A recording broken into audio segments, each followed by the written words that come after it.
Class करने वाले हैं जिसमें कि सर्कुलेटरी सिस्टम चलेगा।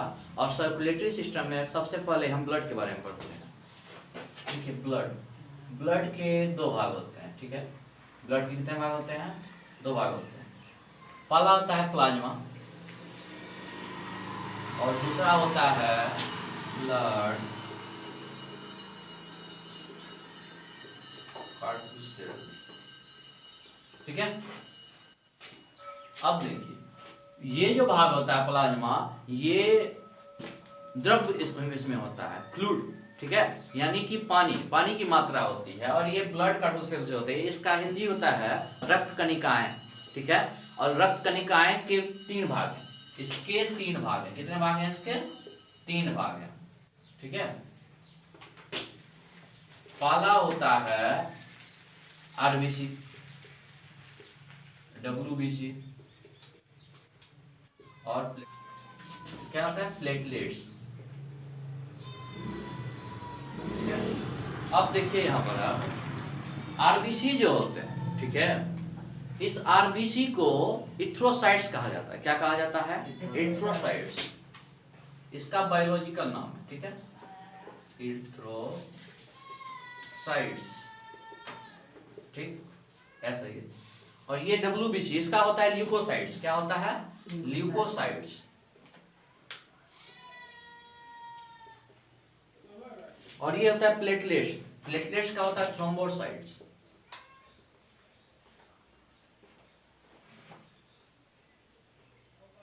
ठीक है, क्या होता है प्लेटलेट्स का? थ्रोम्बोसाइट्स। अब इसका जो जीवन काल होता है आरबीसी का, ठीक है, ये 120 दिन का होता है। आरबीसी का जीवन काल कितने का होता है? 120 दिन का होता है। और इसकी संख्या जो होती है ना, नंबर, ठीक है, ये नंबर, ये 50 लाख होता है। कितना? 50 लाख, यानी कि 50 लाख। ठीक है, और इसका जो लाइफ साइकिल होता है, लाइफ साइकिल ये कितना होता है? 120 दिन, 120 डेज। ठीक है, इसके कितना होता है लाइफ साइकिल? 120 डेज। ठीक है, और डब्ल्यूबीसी ल्यूकोसाइट्स जो होता है, इसकी संख्या होती है कितनी? 10,000, 10,000। ठीक है, और इसका लाइफ साइकिल जो होता है मात्र 4 दिन का होता है। कितने दिन का होता है? 4 दिन का। मात्र 4 दिन का होता है इसका लाइफ साइकिल। ठीक, यानी कि 4 डेज। लाइफ साइकिल कितने दिन का होता है इसका? और प्लेटलेट्स यानी थ्रोम्बोसाइट्स जो है, इसका जो होता है संख्या, ये 2 लाख यानी 2 लाख होता है। ठीक है, 2 लाख यानी 2 लाख। ठीक, कितनी होती है इसकी? 2 लाख संख्या। और लाइफ साइकिल जो इसका 7 डेज होता है। कितना होता है? 7 डेज होता है। अब आप लोग जानते हैं इतना कि ब्लड क्लोटिंग होता है। ठीक है, रक्त का थक्का जो जमता है, जैसे कि कोई इंजर्ड हो गया या फिर कहीं पर कुछ कट गया या किसी को गोली लग गई, इस स्थिति में ब्लड लॉस होगा। तो उस ब्लड लॉस को रिकवर करने के लिए, ताकि ब्लड लॉस ना हो, उसको रिकवर करने के लिए जो है प्लेटलेट्स का योगदान होता है। किसका योगदान होता है? प्लेटलेट्स का। अब प्लेटलेट्स का जो योगदान होता है वो कैसे होता है समझिए। आप इतना जानते हैं कि डब्ल्यूबीसी आरबीसी है, ये रेड ब्लड कार्टुलेसेस, ये यहाँ पे डब्ल्यूबीसी। तो ये प्लेटलेट्स जो होता है, इसका सबसे मुख्य काम होता है रक्त का थक्का जमाना। लेकिन सिर्फ और सिर्फ प्लेटलेट्स ही थक्का नहीं जमाता है। ठीक है, सिर्फ प्लेटलेट्स से, जैसे नॉर्मल कटा तो प्लेटलेट्स उसको जमा देगा, हवा के संपर्क में आएगा, एयर के संपर्क में आने के कारण जो है तो रक्त का थक्का जम जाएगा और ब्लड लॉस रुक जाएगा। परंतु यदि बहुत ही ज्यादा इंजर्ड हुआ हो, उस स्थिति में क्या होता है? सिर्फ प्लेटलेट्स नहीं होता है। प्लेटलेट्स किसके पास पहुंचता है? कैल्शियम के पास। क्या पहुंचता है? चलिए भैया, थोड़ा सा जो है कट गया है, हेल्प कर दीजिए। लेकिन कैल्शियम आता है, देखता है, बोलता है नहीं, हमसे नहीं होने वाला है, इसके हमारे बुद्धि से बाहर है। ठीक है, कुछ आगे चलो, तो वो किसके पास पहुंचता है? प्रोथ्रोम्बिन के पास। किसके पास पहुंचता है? प्रोथ्रोम्बिन के पास। और प्रोथ्रोम्बिन जो है वो, और तो यहाँ पे आपको कैल्शियम और प्लेटलेट्स ये सभी मिलकर के थ्रोम्बिन बना लेते हैं। क्या बनाते हैं? थ्रोम्बिन। और वो आकर के थ्रोम्बिन आकर के देखता है, कहता है अरे देखो, कर तो हम सकते हैं लेकिन हो सकता हमसे नहीं हो, तो क्या करें? चलो अब जो है दूसरा कोई उपाय नहीं है, प्रोटीन के पास चलो। तो किस प्रोटीन के पास जाता है? तो फाइब्रिनोजेन के पास जाता है। किसके पास जाता है? फाइब्रिनोजेन के पास। और फाइब्रिनोजेन क्या बनाता है? फाइब्रिन का निर्माण करता है। चारों मिलकर के किसका निर्माण करता है? फाइब्रिन का। और जब ब्लड लॉस काफी मात्रा में हो, फॉर एग्जाम्पल गोली लगने से या फिर बहुत ही तेज धारदार हथियार से हमला करने पर, इन सब चीजों में थ्रोम्बिन आता है और उस कटे यहाँ पे कटा हुआ है उस जगह को जो है ये फाइब्रिनोजेन जो है, फाइब्रिन जो बन गया, ये फाइब्रिन जाल के रूप में जो है उसको रोकता है। क्या करता है? जाल के रूप में रोकता है। जैसे बाढ़ आती है ना, बाढ़ आती है या फिर मान लीजिए नदी वगैरह जो है, और उसमें जो है बांध बनाया जाता है ना पानी को रोकने के लिए, उसी तरह ये बांध बनाने का काम कर लेता है फाइब्रिन। क्या किसका काम करता है? बांध बनाने का काम, कि पानी यानी कि ब्लड जो आया ना उसको रोक दिया। प्लाज्मा होती है ना, प्लाज्मा के कारण है ना ब्लड जो है आपको उसमें जो है फ्लूइड की उपस्थिति होती है, यानी पानी की उपस्थिति होती है, उसको ये रोक देता है और इस तरह से ब्लड क्लोटिंग हो जाता है। तो ब्लड क्लोटिंग समझ गए। अब देखिए आरबीसी, सबसे मुख्य बात, जैसे कि ग्रुप चेक किया जाता है, ब्लड ग्रुप जो चेक किया जाता है कि आप जानते हैं कि क्या करता है, हल्का सा सुई चुभोया बॉडी में कहीं भी, में भी आमतौर पर जो है यूज किया जाता है, उंगली में चुभाया जाता है और उंगली में चुभा करके जो है ब्लड को निकाला जाता है। ठीक है, तो ब्लड को निकाला और उसको जो है स्लाइड पर रख करके माइक्रोस्कोप की सहायता से देखता है। तो देख करके फिर वो आपको लिख करके देता है कि हाँ आपका ब्लड ग्रुप फलना है, चिलना है, जो भी। तो वो कैसे करता है? तो समझिए, सबसे पहले जो है ये ब्लड ग्रुप जो होते हैं वो 4 होते हैं। ब्लड ग्रुप कितने होते हैं? 4 होते हैं। ठीक है, ब्लड ग्रुप कितने होते हैं? 4 होते हैं। देखिए ब्लड ग्रुप जो होते हैं वो 4 होते हैं। ब्लड ग्रुप कितने होते हैं? 4 होते हैं। पहला होता है ए, क्या होता है? ए। दूसरा होता है बी, तीसरा होता है ए बी और चौथा होता है ओ। ठीक है, तो आप सबसे पहले समझिए आरबीसी जो होता है ना वो गोल संरचना, क्या होता है? गोल होता है, उसका निश्चित आकार है यानी गोल है। लेकिन डब्ल्यूबीसी का निश्चित आकार नहीं होता। डब्ल्यूबीसी का आकार जो है वो निश्चित नहीं है, वो अपना आकार बदलते ही रहता है, परंतु आरबीसी गोल होता है। और स्लाइड पे जो है वही आरबीसी की रचना को देखा जाता है। ठीक है, किसकी रचना को देखा जाता है? आरबीसी की रचना। अब देखिए आरबीसी का रचना आप जानते हैं कि गोल होता है। ठीक है,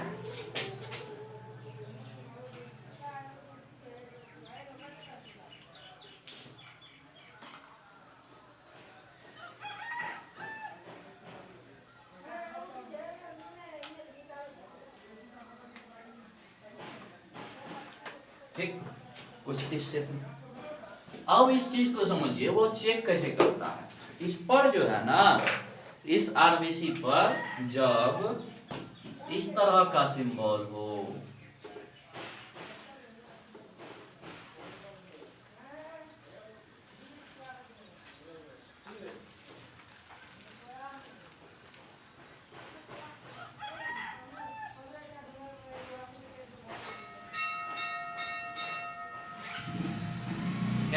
जब इस तरह का सिंबल हो तो ये हो जाएगा क्या? ए, ग्रुप ए हो जाएगी। क्या हो जाएगी? ग्रुप ए हो जाएगी। जब इस तरह का सिंबल हो, आप देखिए ऐसा है ना, और ये दोनों मिलकर के बी नहीं बनाएगा, ऐसा भी ना बनेगा बी। तो ये जब इस तरह की रचना हो, ये हो जाती है आपको ग्रुप बी। क्या हो जाती है? Group B.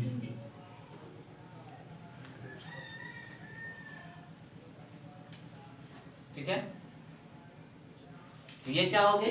ग्रुप बी हो गई। अब देखिए ये ए बी है, और ये नोटिस, ये जान लीजिए ये जो रचना बना हुआ ऊपर में, इसको एंटीजन कहते हैं। क्या कहते हैं? एंटीजन। ठीक है, एंटीजेंस कहते हैं। क्या कहते हैं? एंटीजेंस कहते हैं। ठीक है, अब ये जो है इसका ए बी का, उसका संरचना ऐसे होता है।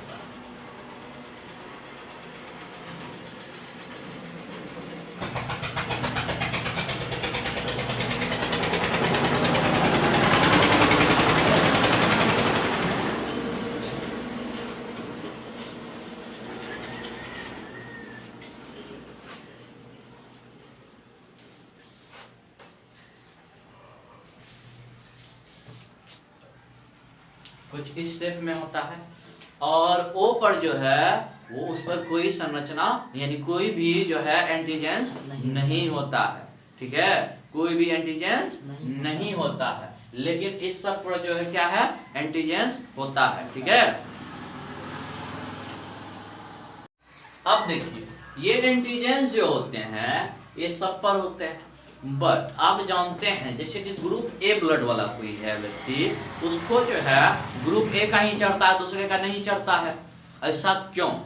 ठीक है, इसीलिए क्योंकि एंटीजेंस के साथ साथ एंटीबॉडी होते हैं। क्या होते हैं? एंटीबॉडी होते हैं, ठीक है।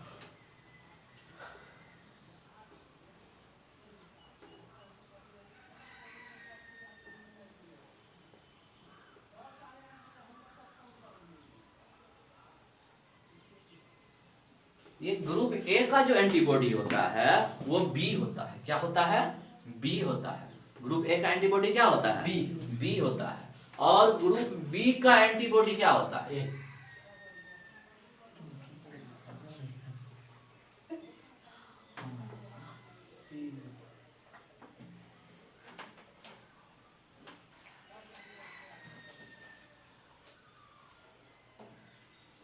ग्रुप बी का एंटीबॉडी ए होता है। क्या होता है? ए। क्या होता है? ए।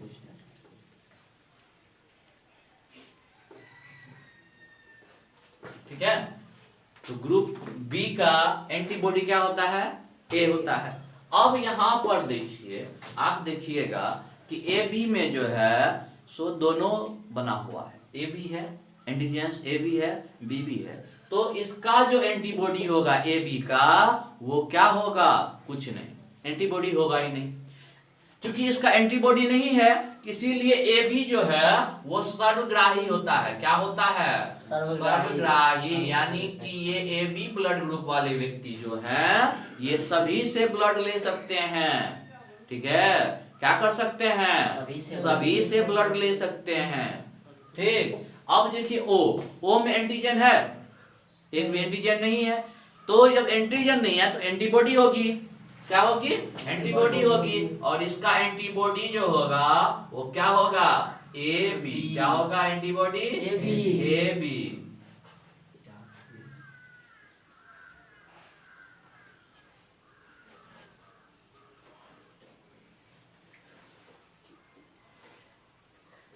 ठीक है, इसका एंटीबॉडी क्या होगा? ए बी होगा, ठीक है। इसका एंटीबॉडी ए बी होगा, यानी कि जो है ये ए बी जो है ये तो सर्वग्राही था, सबसे ले सकता है, लेकिन ओ जो है इसका एंटीबॉडी ए बी है, ये सिर्फ ओ वाला से ही ले सकता है। ए से यदि लेने आएगा, ये वाला बोलेगा नहीं तो उनको हम चढ़ा देते हैं, तो ये कहेगा नहीं, कैसे चढ़ा देगा तुम, हम तो यहाँ पे हैं, एंटीबॉडी खुद से मौजूद है। फिर तो क्या होगा? ब्लड इन्फेक्शन हो जाएगा, नहीं होगा। और यदि मात्रा अधिक हो गई, यदि आपका ओ मान लीजिए ओ ब्लड ग्रुप के व्यक्ति हैं और ए वाला का चढ़ा दिया, मात्रा अधिक हो गई, उस परिस्थिति में क्या होगा? ब्लड इन्फेक्शन होगा और अधिक मात्रा में चढ़ाने पर व्यक्ति की मौत हो जाएगी, ठीक है। मात्रा में यदि चढ़ गया हो तो उसका इलाज किया जा सकता है, ब्लड इन्फेक्शन लेकिन होगा नहीं, बट उसका इलाज किया जा सकता है। लेकिन यहाँ पर यदि ऐसा हो जाए तो इसका एंटीबॉडी जो है उसके विरोध में खड़ा हो जाएगा। एंटीबॉडी क्या? जो विरोध करे उस चीज का। जैसे कि आप देखते हैं सदन में विरुद्ध में खड़ा होता है ना, विपक्ष में होता है ना व्यक्ति, उसी तरह ये विपक्ष में खड़ा होते हैं, ये जितने भी हैं ये सारे विपक्ष में खड़ा हुए हैं, ठीक है। अब आप देखिए एक चीज कि कोई व्यक्ति, इस चीज को आप कैसे डिफाइन कीजिएगा कि पॉजिटिव है निगेटिव है? ये भी है ना, आप देख रहे हैं ये ए है, ये बी है, ये ए बी है और वो ओ है, तो इसको डिफाइन कैसे कीजिएगा कि ये क्या है, मतलब पॉजिटिव है या निगेटिव है? तो इसका आर एच फैक्टर होता है। क्या होता है? आर एच फैक्टर होता है, ठीक है। और आर एच फैक्टर जो होते हैं वो कुछ इस तरह होते हैं।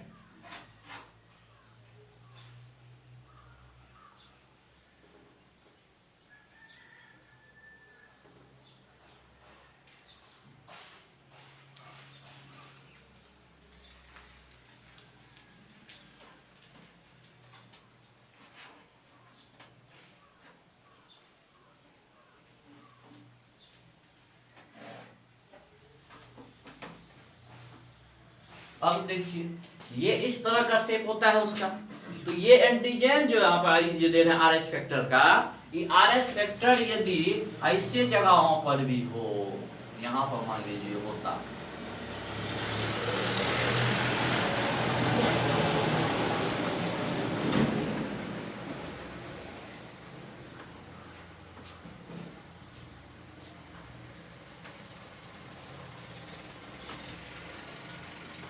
इसकी मौजूदगी यदि हो तो ये जो है पॉजिटिव है। क्या है?